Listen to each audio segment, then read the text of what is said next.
off you're an inspector.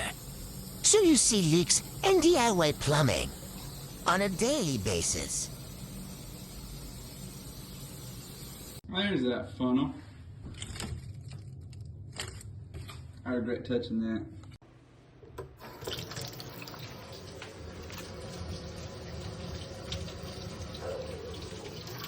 I love when they give instructions. Do not remove cord. You know, I'm a lover of bungee cords. This makes me super excited. And duct tape. And instructions. A nice Project Source toilet. We got quality plumbing materials, as you can see from all the leaks and the accordion drain.